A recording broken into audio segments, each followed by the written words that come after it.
we'll do the live thing first. Like,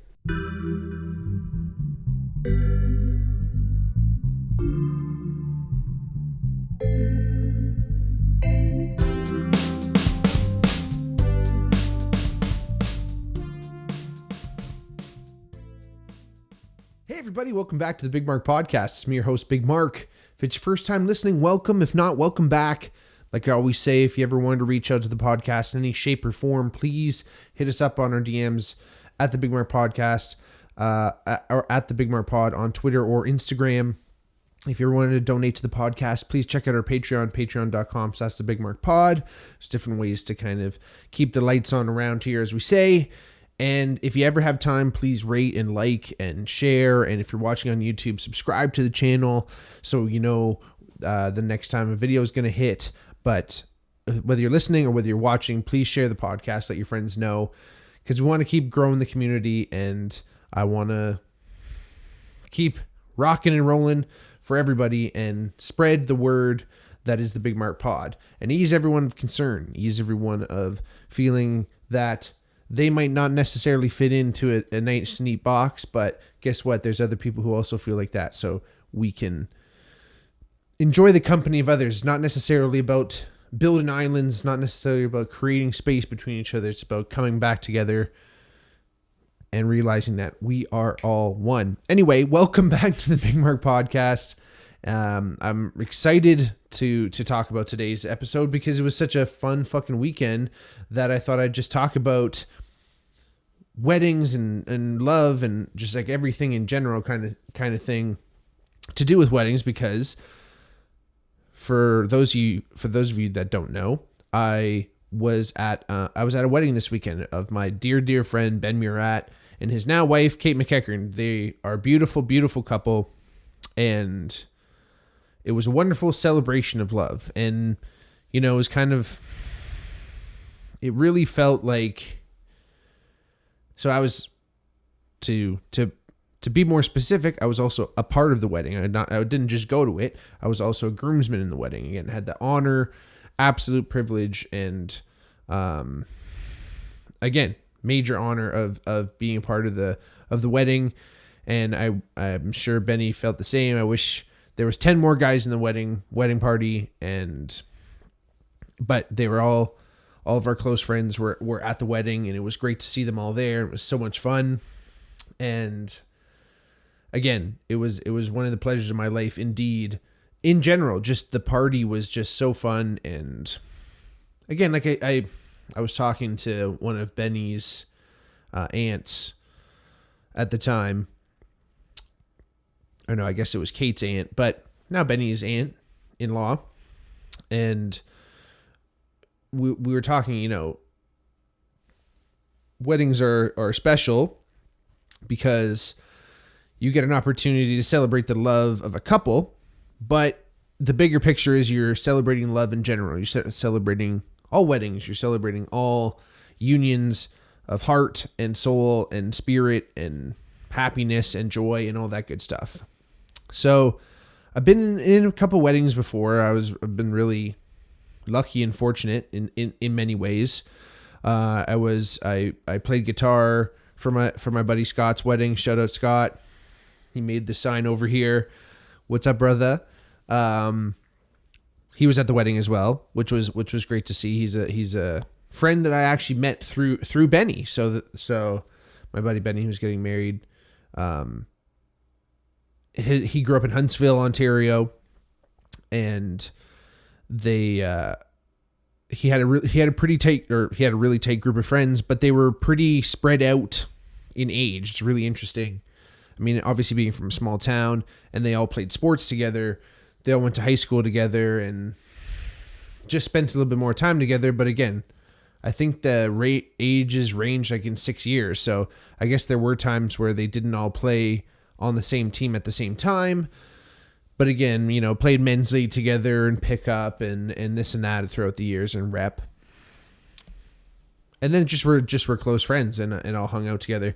It's kind of funny, the Huntsville, Muskoka area, people that kind of come from there, you kind of get like an interesting eclectic mix of people, right? It's not just like all the kind of same folk, right? Because because it's kind of a touristy area, you have a lot of amenities that aren't necessarily afforded to every small town in Canada, or in the world, I should say. In the sense where, you might have like, even especially in the summer, you have more people coming out, so you have more like nightlife activity, things like that. Certain stores, or at least, again, seasonal amenities that you're at least going to take advantage of. And there's a lot of money up there, and varying amounts of money, I should say. And then people have different jobs depending on if they're touristy or not. Whatever it might be, you kind of have people that get into and live and there's people that live on the water, whether they're have a beautiful mansion on the water, or that's just like kind of where their house is. Cause again, it's a small town on a lake. So you have people that are like into fishing and hunting and like water sports. You have people that are more like into that and like kind of extreme skiing, snowboarding, skidooing, sea-dooing, all that kind of stuff. And then you kind of have more like leaning more metro influence. Let me just put it that way.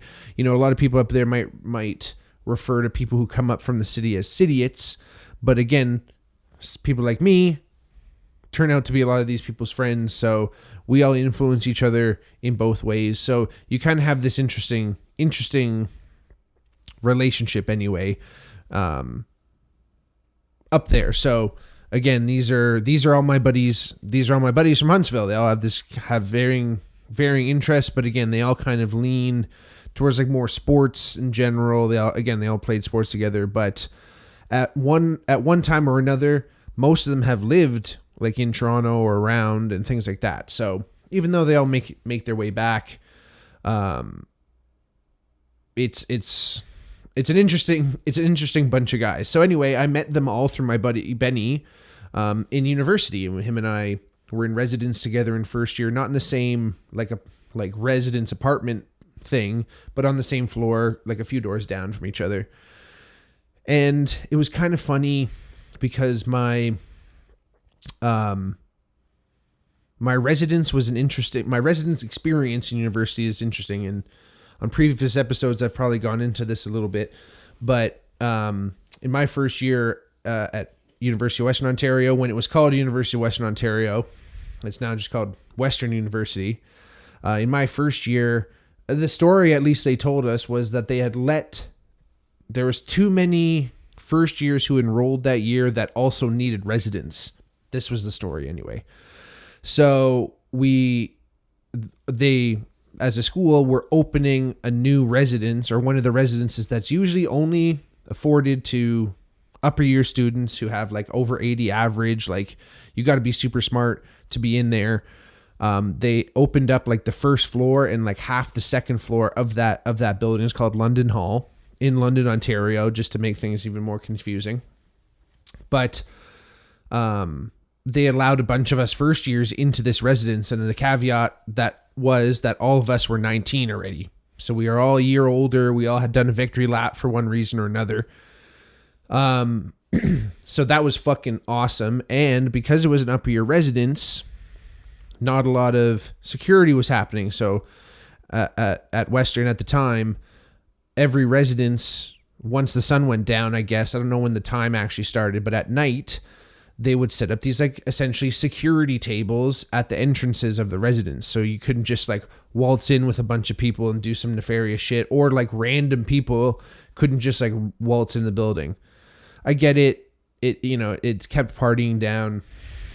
As another aside, the year before I went to Western, it was, or a couple years before anyway, but right before I got to Western, it was ranked in the top 3 party schools in North America by Playboy magazine. So the school kind of got wind of that. Well, obviously got wind of that, and definitely weren't too fond of that. So I think my year suffered a little bit more, but at least every other university that I know of, this is what they've done, is they had these tables. So people would come up with elaborate ideas to get past these people, because you had to show them your ID and prove that you lived in that residence. And I think you could bring a guest back, like you could bring a friend back if they went to the university. Anyway, long story short, London Hall didn't have one of these tables. So you could roll back, you could I used to bring like all my fucking football meathead buddies, shout out boys, back, and we'd fuck around, and then they'd all punch out the ceiling tiles of my floor, and then everyone on my floor would hate me, and I'd be like, fuck you, whatever, who gives a shit? And it was always a good time in London Hall. But funny enough, it was a strange mix of people. Like a ton of people really, really kept to themselves, and I think that was why they were even chosen to be in London Hall, or like whatever reason they were like, all right, we're here, we're older, we're doing our thing, we're keeping quiet. There was like my buddies who were close, including Benny, and then like another couple people who kind of like were like the party people, and that's kind of it. Everyone, I barely even like remember everyone who was in res. You didn't see everyone all the time. I also was playing football, so I wasn't doing like all the week shit, so I didn't really meet everybody.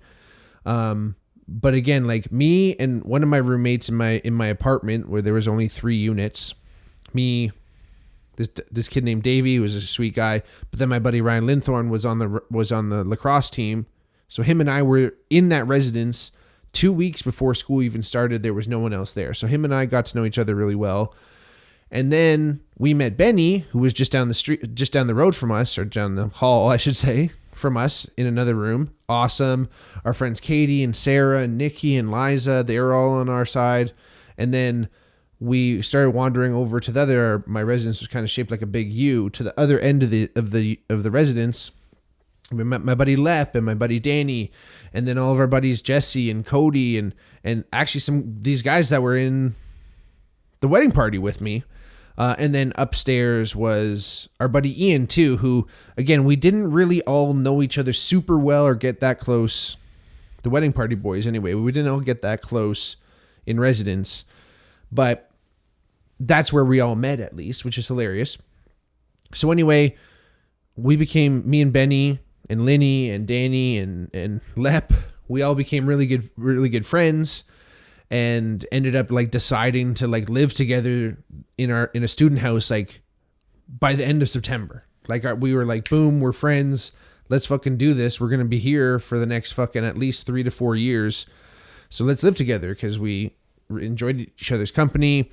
Again, I was at the time going through like a weird breakup, not going through, but I had like broken up with my high school girlfriend, who I was deeply in love with at the time. We had split before, but like had a kind of a tumultuous thing, clearly. But we were both supposed to go to Western together, and then she broke up with me like a week before I was supposed to go to fucking training camp. And so I was kind of like still putting the pieces together a little bit, and I was able to talk to Benny about a lot of stuff. So him and I became really close, and been through a lot of shit over the years here and there, and we lived together. Obviously, we did find that house. We lived together for a couple of years, lived at separate places, but in between first and second year, I went up to visit him in Huntsville like 5 times. So, and from Hamilton, who people don't know, from Hamilton to Huntsville, depending on the time you leave, like if you're fighting traffic, it's like legit 4 hours, but it's about 3, I think, without traffic. I think if there was 0 traffic, I should know. I've done the drive a fucking million times. But I'd go up there, my dad's work van, we'd fucking roll up there. Oh my God, so much fun and happiness and great times. And again, ups and downs, sames and changes. Everything has been fucking amazing. But again, super honored when I did get the nod from Benny. And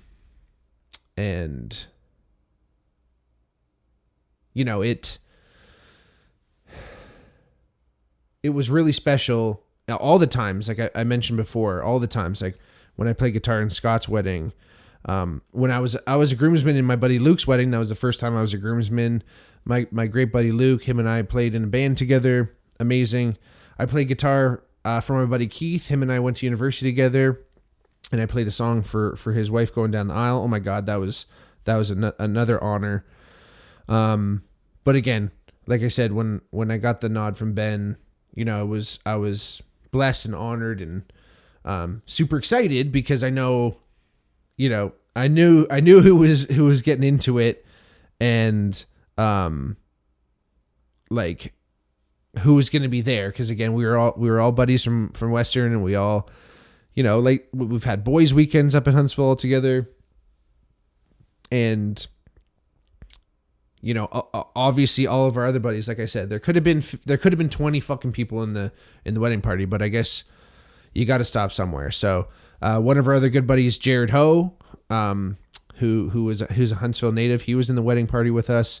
And then again, my buddy Ian from London Hall, my buddy Jesse, my buddy Brody, who's actually named Taylor, but we call him Brody. And then our buddy Ray, who's actually named Cody. He was in the wedding party with us. So it was in Kincardine, Ontario, which is on Lake Huron, which is beautiful. I got married in this really wonderful Bruce Point. This it was almost like a commune, like really, really interesting kind of like complex. That's what I mean. Like it's almost like someone at some point, and I probably should have asked anybody while we were there, but like I'm sure at some point someone had like purchased this big swath of land, or at least all these people kind of got together and said, hey, like let's buy this together, and then we can like take care of it together. We can like put like kind of roads and like some like basic infrastructure in. And then like whoever was designing it loved fucking sports. Like there was tennis courts, and there was like a bloody 9-hole golf course in there. Like it was like sick. Like, wait. Yeah, 9, I think. Felt like 18. Anyway, it was so fun. Carved like into this thing, and like really like, like the greens were like hard dirt, like basically hard compact dirt. Like it's just a fun kind of mess around. So like I drove up Thursday night, had band practice, so I left like mad late. I got up there super late, basically when everyone was like fucking KO'd. Got up the next morning, and then we went golfing at a nice course that we played there. And like basically almost everybody who was like wanting to golf that was also going to be at the wedding came out. Like there was like, fuck, I didn't even see everyone all at once, but there had to be like 10 groups. So like almost like 40 people basically out went golfing. It's like all family that live around the area. My buddy's wife, her family's kind of from around there. And a lot of her friend groups and all that. So all those people, and her brother lives out there still, all things like that. So, it was a lot of her side that came out, tons of fun. And then my buddy Benny's obviously family, lots of them living in Huntsville still, all over Ontario, really.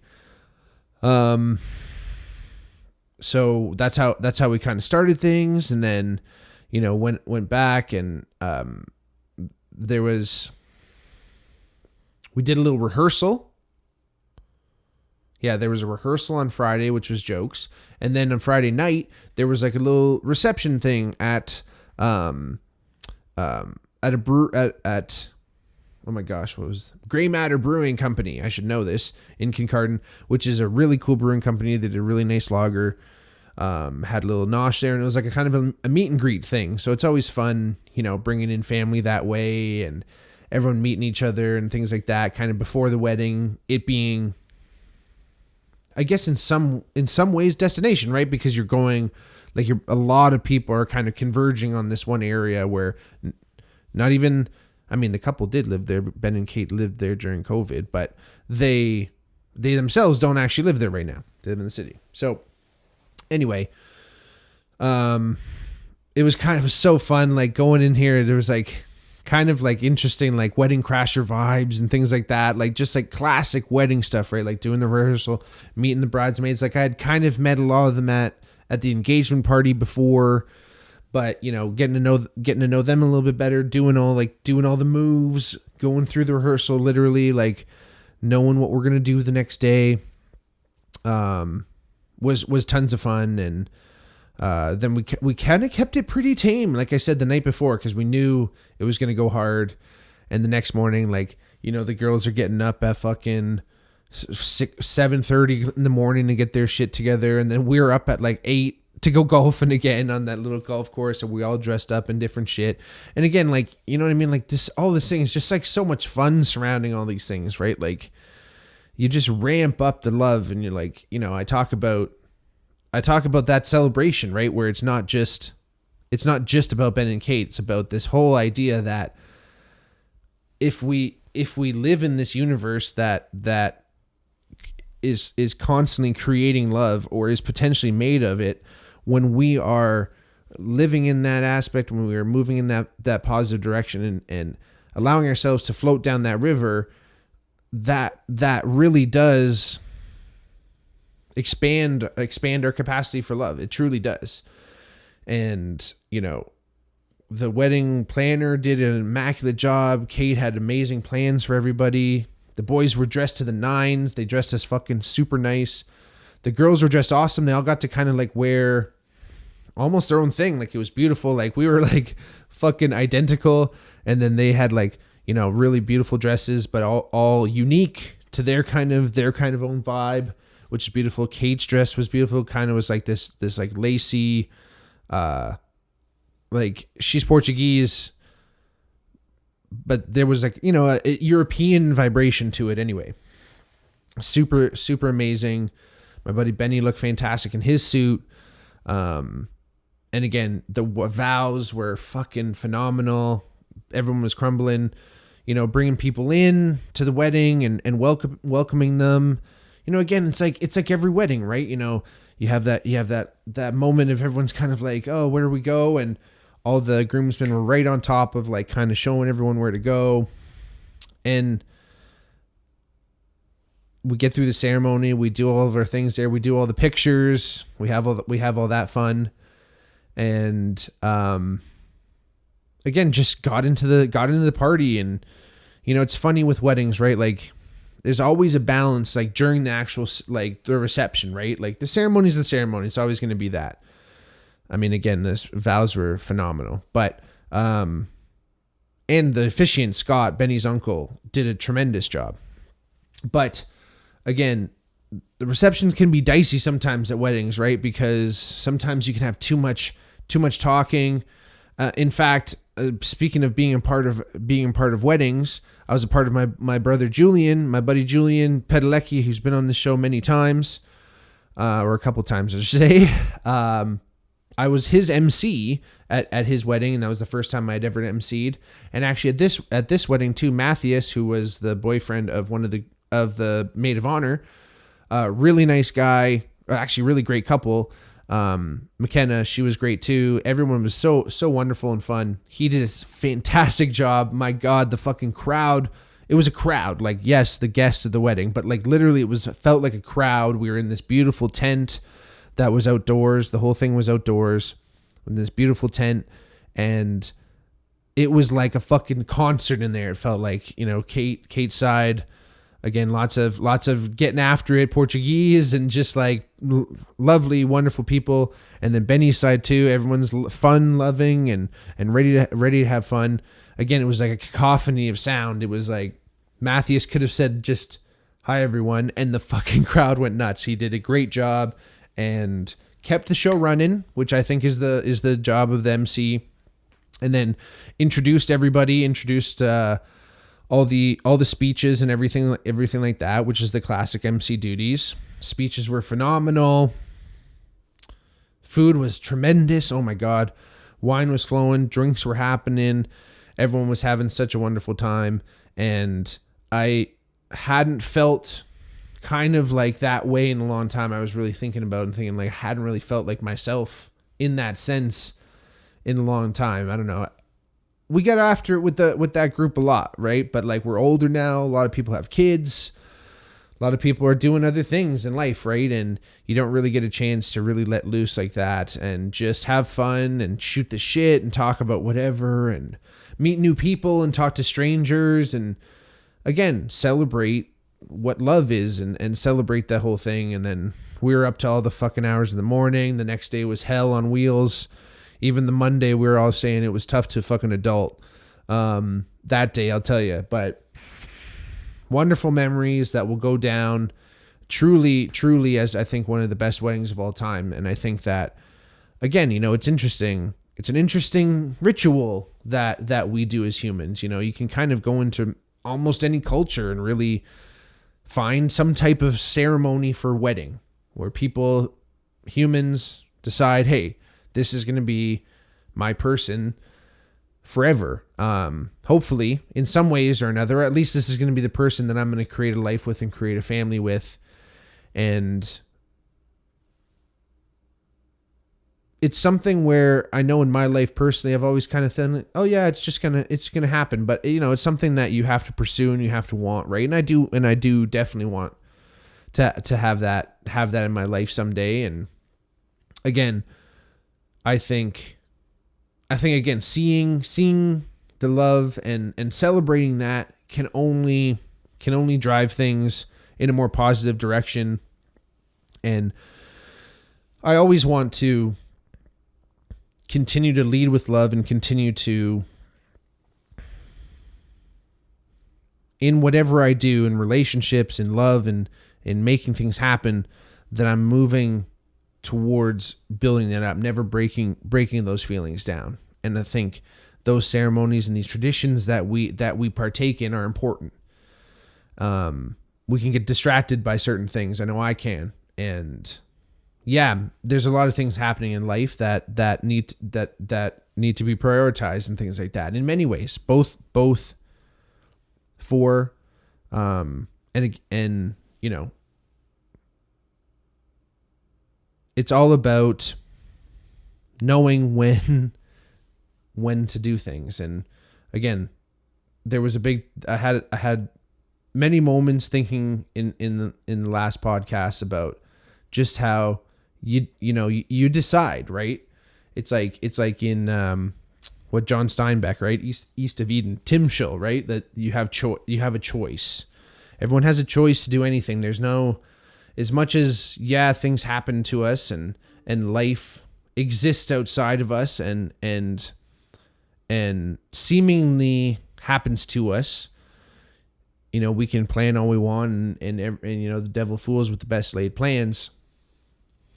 But there are times where, it's up to you. You decide, you make the moves, and your choice will guide what happens. So until that day comes, I'm choosing the way I'm choosing. But it's again, was a beautiful, beautiful celebration, and it's an honor to be there, and it was great to see everyone who was there, who was watching or listening. Hi.